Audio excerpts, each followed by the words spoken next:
These are my top 5 favorite Hugo Boss fragrances at the moment. I believe Hugo Boss is one of the most slept on designer men's lines out there. They don't get the love that Jean Paul Gaultier or Armani or the other companies do, but they put out such high quality fragrances, especially in the last few years. They've been releasing nothing but bangers. You had Hugo Boss Bottled Elixir, you had Magnetic come out, you had what else? The Scent Elixir, you've had Bold Citrus, and now you've had the new Boss Bottle Beyond. We'll see if that one's on the list here. But yeah, I just think Hugo Boss deserves some love, and I'm going to give it to him in this video. So without further ado, let's talk about these. So coming in at the number 5 spot is a Hugo Boss fragrance that not a lot of people talk about.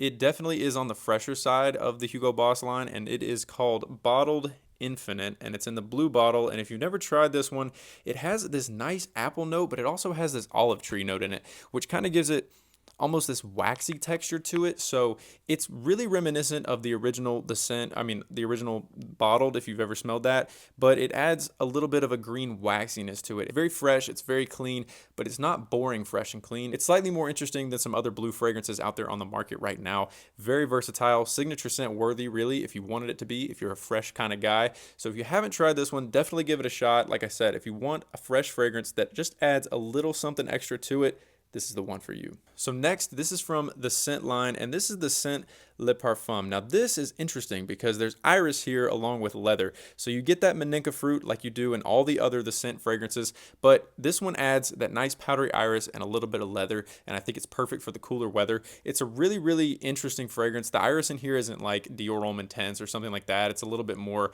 on the powdery side. But yeah, just a really nice flanker to the original Descent, and I think it did a really good job. And there's some people that show this one some love, but you could dress this up, you could dress it down, you could signature scent it through the fall and the winter if you wanted to, and it's really versatile for the fall and the winter time. So yeah, if you haven't checked that one out, definitely check that one out. Number 3, this was it's getting a little harder, but I picked this one. It's another the Scent flanker, and this one is the Scent Absolu.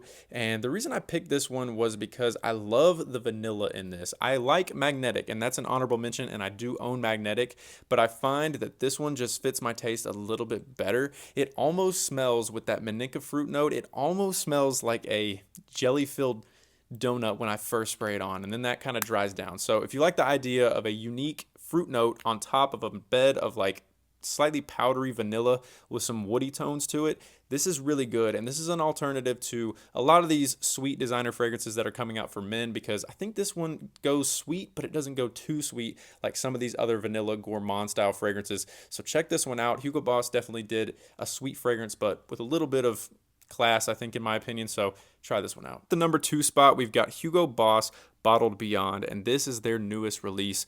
And they updated the bottle. It looks sick. It feels better. The cap on it's a lot heavier than the cheap plastic caps from the other bottled fragrances. But this one, man, this is signature scent worthy. Like seriously, this is competing with Bleu de Chanel, YSL. This is competing with Sauvage. You could wear this anytime, anywhere. It's going to smell fantastic. It's a ginger fragrance with leather, and there's definitely some citruses in the opening, and the ginger in here is a little bit sugary. So it's really nice, clean, slightly spicy, and sweet. But then you get this nice leather note, and it lasts a long time. So if you want something clean, versatile, but with a little bit of extra attitude from the leather, check this one out. You could wear it with a t-shirt, with a suit and tie. You could wear it to a formal event. You could wear it to hang out with the boys. You could do a lot with this fragrance, and it's long lasting and pretty loud too. So, and my favorite Hugo Boss fragrance to date. Hands down, this is my favorite one. Maybe if I tried Private Accord, maybe that would change my mind, but this is just something different. This is almost niche level. Like Bottled Beyond, this is definitely touching that niche level of fragrances, and the quality and the scent profile, just the creativity of it, it's really nice. And this is called Hugo Boss Bottled Absolu.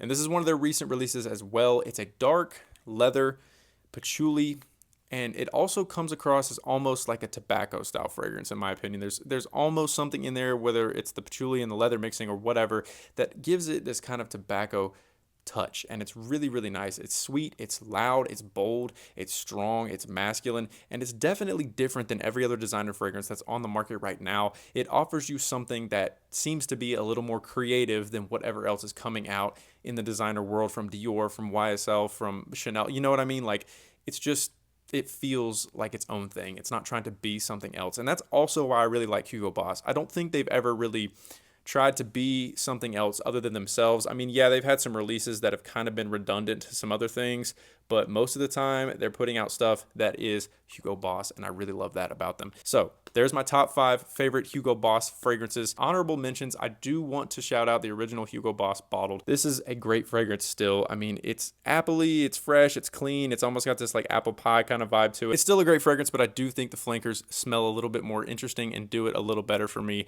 And also the Scent Magnetic, like I said earlier, I do own that one, and I really do like that one as well. So there's a lot of great fragrances from Hugo Boss, and you can find them very affordably online as well. So if you enjoyed this video, leave a like, leave a comment. Let me know if you're a Hugo Boss fan or if you've kind of avoided them and might want to start trying them, because I do think you should start trying them if you haven't already. By the way, if you're not a part of our free private black box fragrances community over on School, we use that app and that platform because it's really easy to use and it offers a lot of features that we can give you guys some extra content. We have a discussion like board thing where you can go and talk and comment and post your scent of the day and talk to other fragrance collectors. It's really cool, and we really appreciate everybody that's joined so far. But if you haven't joined, go ahead and get over there because you're missing out, to be honest. It's really cool. We're able to post courses. We're able to post a lot of free stuff for you to enjoy. It takes 15 seconds to sign up. It's free, and yeah, we really are enjoying using it. So as always, I'll catch you in the next video. Stay fresh, stay cool.